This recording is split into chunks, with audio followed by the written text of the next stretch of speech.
Right, hello. So, some progress. Um, I looked at the unit.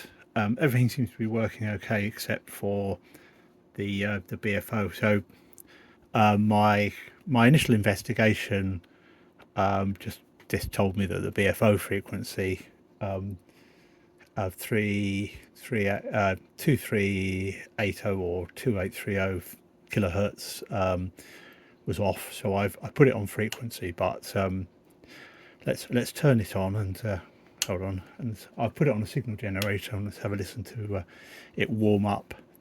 Give it a second. So I've now got, there we are. Right,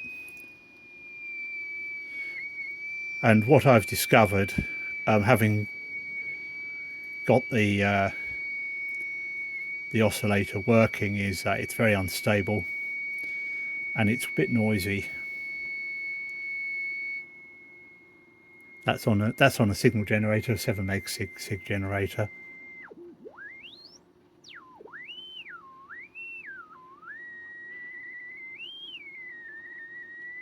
Can you hear it? I don't think that's that. I think it's the actual CW oscillator. So what I'm probably going to do is remove the CW oscillator and change the caps in it. I don't know if they're NPV or whatever, but I'll have a look at the type of cap. But whatever's in there sounds awful, and it's sort of introducing all sorts of not displays, all sorts of instability. Let's just go on the band. Hold on, I'll unplug it and plug it off the signal generator onto an antenna. There we go. Let's have a little listen.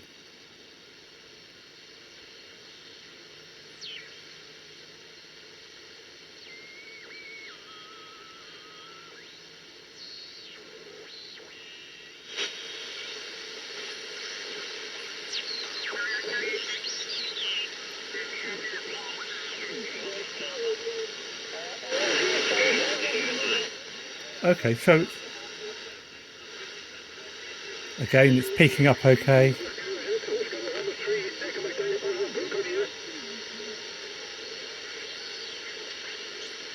Let's go down the CW end of the band.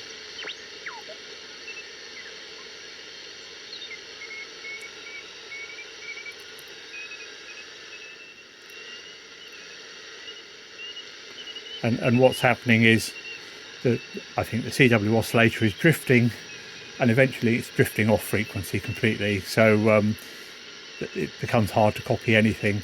So that's my next step. But in addition to, let's turn this off. In addition to, there we are. Having sorted that out, I thought I'd sort out the power plug. Actually, I'll just unplug it. This is actually what it originally came with. It's just the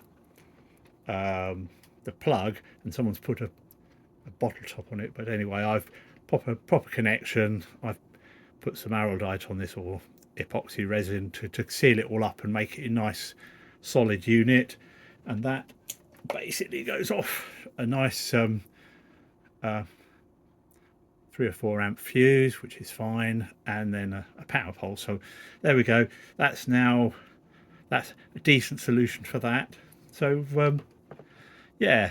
Oh, and the other thing that arrived, let's pull this out, I'll show you. Not that it's very important. These little stick-on heat sinks for the DC-DC converter. I've got it one either side. They get quite warm, so that device is actually pushing out a fair bit of heat, driving the HT. I'm sure it's not excessive, but at least now it's that'll give it a little bit more life, a little longer in its life. Yeah, so one step after another. So this is the next offending item to be having a look at. I think I'm going to have to pull it completely, although it's only 3 connections. I've got to watch out for this resistor pair here, just not foul those or whatever. I'll have a look inside if I can, and I think there's probably something that needs attention in there. There's also the cap to the actual 2 or 3 of the valve. I could look at that cap as well. That might be an easy one to look at.